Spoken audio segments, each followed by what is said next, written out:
So good afternoon, everyone. We are, as he said, Team Cases over Coffee from SPJIMR Mumbai.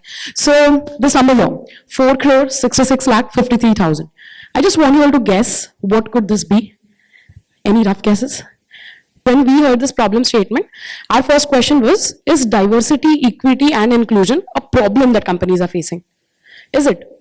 We thought of it and we realized that the whole problem is thinking of diversity, equity, and inclusion as a problem. Because it isn't a problem. What we have analyzed in our case is it's actually a business opportunity. And what's the worth of this business opportunity? It is 4 crore 66 lakh and 53,000 INR annual savings that this business opportunity holds basis a calculation for a very small firm. So just imagine the potential that this has. And see, we are all students, MBA students, we always say, हमें धंधा समझ आता है, पैसा कब कैसे क्यों बन रहा है. We are good humans, we want to do good for the society, but we also have to make sure that business interests of a company align with what we are doing. And that is why we are presenting to you our solution where diversity, equity, and inclusion is no more a problem, but an untapped business opportunity. Yeah, as we talked about savings, though let's think in another perspective. We should not just always think about savings. It's about the revenues and the profit the company gains also. So this is a table which we have got from a report, which actually is a business case which dwells into two different parameters, that is racial diversity and gender diversity. And the major insight and outcomes that we understand is that when we have a high gender diversity in a company, there's a huge that 14x improvement in the revenues of the company. And also the market share and also the profitability. So we started thinking, so what else can be the other parameters that gender diversity helps the company in. So we also found out there is a major change and improvement in the business decisions that get been taken. There's a huge improvement in the employee retention. There's a huge improvement in the revenues, as we have already talked about. So now, as we have seen the business case here, we have understood the revenues are increasing. So now we're just zooming out and looking at the firms in India and seeing what are the major issues and diversity concerns that we are facing. Initially, we have divided it into 5 topics. There are multiple instances that we have read, like the people with a special surname are preferred more and get more opportunities in interviews than people of other segment. And then comes the age diversity. I would say there are 2 different kinds of it. One is youngsters like us are not preferred that much into a leadership position quickly because there are understanding that youngsters like us try to move away quickly or are not loyal to the firm. There's another instances where people who are a bit aged, are very experienced, are not taken into the leadership position thinking they'll be retiring soon or something like that. So the next one is the education aspect, where we have seen lots of companies currently having a bad trend going into recruiting from the top B schools or top IITs. And then the LGBTQ aspect is like many companies are looking at it as a policy. There are lots of inclusion into the early or starting job aspects, not in the upper or middle sector of the company. We thought we'll go a bit more deeper and focus ourselves into the gender aspect. And we found out a few very good insights on it. That at the entry stages, there's almost equal entry of men and women. Then it drops, and at the top end of it, there's a very small number. Then we found out it to be 28% here. If there are 100 male getting promoted, we see there are already 82 women getting promoted at the same level. It can be reasons like maternal issues, marriage issues, taking care of their own parents or in-laws' parents, which might hinder their promotions. Another instance that we found out is 72% of Indian firms are not having major women in the leadership positions, where it is very low compared to other global companies, which we think it can be tapped into, and our solution, if based at India, it can be then scaled into other countries also. So for the primary research, we decided to follow the DT process. So design thinking process. Design thinking starts with the very first thing, that is insights. You need to have what people actually who are in the workforce feeling. So we talked to Sneha Maheshwari, who is a CA and a manager in corporate advisory. So what we understood from in a whole interview with her is that women's experience post a return to work entirely depends on the team and the manager she is working with. So they are the ones who are the main stakeholders in her experience in her journey back to work. We interviewed a female who is a IT product development leader in a leadership role in a large IT firm. What she said is that she would move to a company with better policies for females, even if she was getting like 70% of the pay she is getting in a competitive firm. So they are okay compromising the 30%, which is a large margin at leadership level, just for a good culture and good environment for women to work in. Then you talk to Mr. Deepak, who's a senior engineer at Honeywell. What he said is that when performance ratings are done after the maternity leaves, what women are facing an issue is that these 6 months, they are judged basis the average performance of the team. Why? She hasn't performed average. She just didn't, she wasn't there. So that is where he says this needs restructuring. And we talked to Shilpi Saxena, who is a CHRO, who said that a healthy environment and lower attrition is a cost saving for the company as well, the angle that we wanted to put ahead. So going ahead. Yeah. So we used the design thinking principle, and the first thing that we found was an empathy map. In the empathy map, we found out what women think, what women say, what women feel, and what women do. So what women desire for fair treatment and recognition based on merit and not on gender. What they say is that men consider women can't take tough calls and harsh decisions. What they feel is that they feel undervalued, and they are definitely frustrated with the corporate culture that enjoys gender inequality. And what they do is they balance work and personal life responsibilities really well. So from all this, we drill down into our problem statement is to use root cause analysis and suggest innovative ways to explore gender diversity and make sure there are innovative ways that gender diversity can be maintained at the leadership level. So we are introducing our firm SVAGR, that is Strategic Vision and Agile Growth Resources. And we also were facing similar issues as mentioned in the slide. Over to the next slide.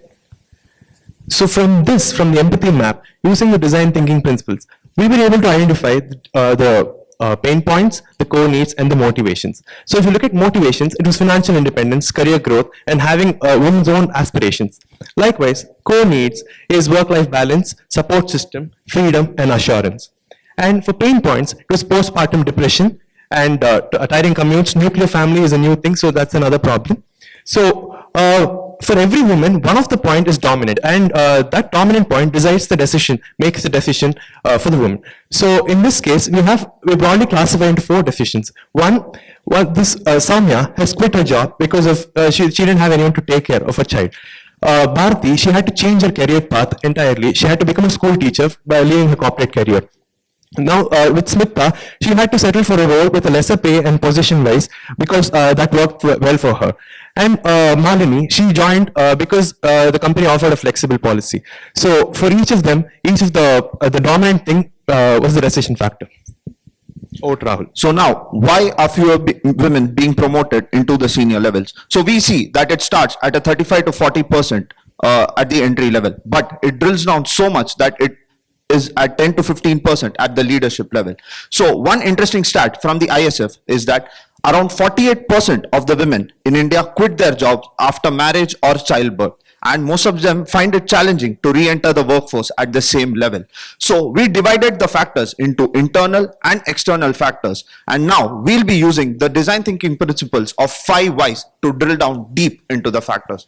So with respect to internal factors, what we found out that the internal factors are basically family responsibilities and caregiving duty challenges. Why? Because of societal and cultural norms that still place a disproportionate burden on women. Why? Because there are personal barriers for maternity leave, and the transition back to work after having a child is really difficult for them. Why do these barriers exist? It's because they don't have adequate support resources, and even businesses and families don't feel the need to provide adequate support resources for women. A similar thing was done with respect to the external factors or professional factors. So over there also, we found out that business don't see a profit in the short term by including diversity and inclusion issues. So now we reach a point of solutions. What we have all been waiting for. What are our solutions? क्योंकि problems की तो सब बात करते हैं. Solution कौन बता रहा है? First solution. Initiative 1, which is to improve the assessment bias from the system for females returning from maternity leaves. After the female returns back, there's an average rating given. She might have more potential. So why is this bias coming into place? There are specifications like there are said things like maybe she is not have time enough right now, or maybe she doesn't have more potential, or she cannot bridge the gap that she has created in that 6 months. Upskilling is not there. How are we removing this bias through this scorecard? So this scorecard, as you can see, it takes a lot of parameters into consideration, starting from your information, performance summary, achievements, and feedbacks at a lot of things like collaboration, work quality, and a lot more that the company feels right. So on basis of that, we are calculating a net capability score. This will be done before the person goes for the leave.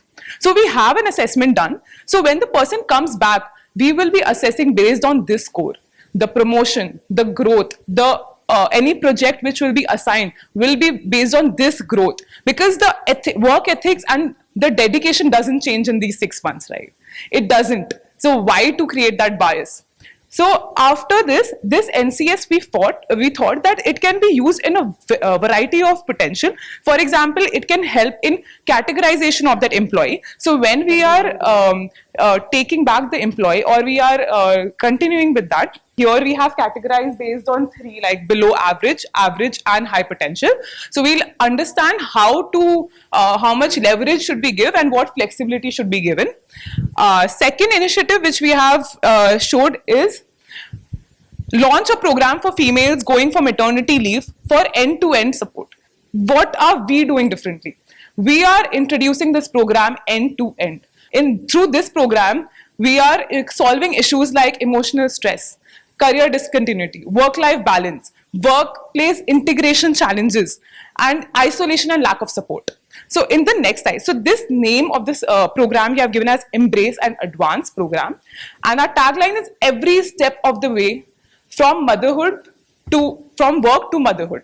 So in this slide, I would like to explain you the timeline and exact planning which we have came up through this program, how we should execute it. Starting from first step, which is nesting guide. So nesting guide is getting mentorship from someone who has gone through a similar process.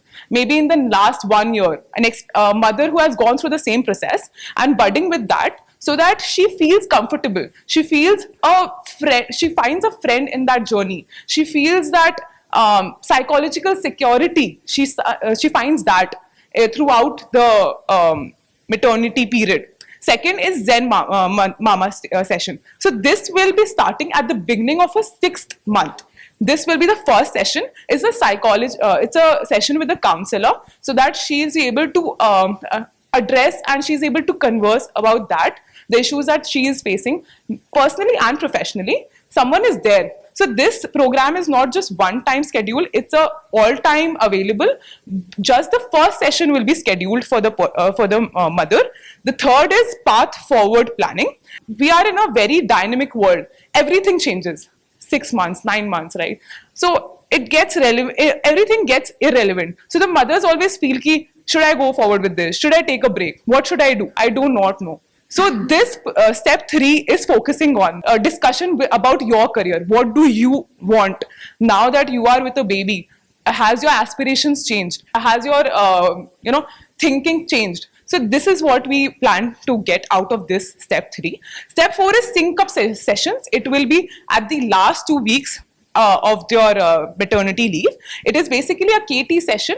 A buddy will be assigned from similar profile, so that she gets up to speed and she doesn't have a sense of overwhelming when she returns back to work. So this is what we are addressing in all of these steps. There should be a provision of work from home for the next 6 months, so that especially for early mothers, so that this she feels better and supported from the corporate.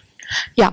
So as we were saying that this is a business opportunity. So how did we come to that number? 4 crore 66 lakh 53,000. That might be a question. How? So what we've done is we've taken the organization size as a problem statement, say a boutique consulting firm, a small sized firm, so 1,000 employee firm. What we address throughout this solution is that entry level, they enter at the same numbers compared to what is the numbers in the education system. The numbers are at parity with it. Later on through the funnel, they cannot go through. So that is why we are starting to address that problem from the phase where team leaders positions start. So that is why we have taken average salaries of 8 lakh per annum. This is average salaries. Higher end will be also there, lower end will be also there. And then we have calculated what is going to be the attrition per month. All of these percentages that have been taken from data sources or by talking to the CHRO and other insights that we had in between. So we have taken these percentages and we have classified the costs in 3 major categories. That is the attrition related costs, the costs because of rehiring someone, because someone leaves, these initiatives are not there. And the third, but some important factor that we forget, which has great research reports available, is the disengagement cost. That is, there will be employees who will continue in your firm just because they are working, that is their livelihood, but they'll be disengaged from their work. And that affects productivity in terms of what you are paying and what you are getting in return. So these 3 costs, without any fruitful intervention, with considerable result that we can achieve, we have calculated how much we will be saving, and the difference comes out to be 4 crore 66 lakh and 53,000 per annum, which is a big number. Now, over to the next slide. So this is the roadmap for the company. Throughout the different phases, we'll be following a design thinking process of empathizing, defining, and prototyping and feedback. So in the first year, phase 1, we will be implementing this across India within the country and implement this solution and get feedback. Now in the phase 2, we will take this across countries and we'll see how it works, and we'll try to customize this based on the local and regional context. Now the third phase is we can extend this to any form of break, because some people could take breaks because of they meet with an accident, any kind of situation can arise. So that will be the third phase. Many Shark Tank pitch ask for the scalability, and I think this solution is scalable to all DNI problems. With this, I am Shashank K. My DNI story is I was a kid who was taken by his mom to her workplace, and that only enabled my mom to continue with her career. Yeah, I'm Vasudev M. My DNI story is I worked in a logistics firm where the inclusion of women was just 10% initially, and after a couple of years it became 22%. Hi, my name is Adhya Kejriwal, and my DNI story is that during COVID, because of some personal experience, I started learning sign language. And because I wanted to make this world more inclusive. Hello, I'm Gargi, and my DNI story is that I used to always feel there are only 2 steps here. Why are they making a ramp there? It takes RCC, it takes so much money. 2 months ago, I had a ligament tear. For the first time, I couldn't walk with one leg active. And I realized it's so tough. And I could actually do everything if the places were accessible. And that made me realize accessibility is such a potential thing that places can have. My name is Rahul, and my DNI story is I am currently doing a rural internship where I am teaching female students. Over there, I saw a mother breastfeeding her 3-month-old kid in front of the class. And this was a very good experience for me in terms of realizing what psychological security is. This is a very important thing, and we should strive that across organizations in this country and globally. So these are our DNI stories. So would you like to collaborate with us on this journey and make us a part of your DNI stories? Because we don't see diversity, equity, and inclusion as a problem, but an untapped business opportunity. Thank you. Thank you.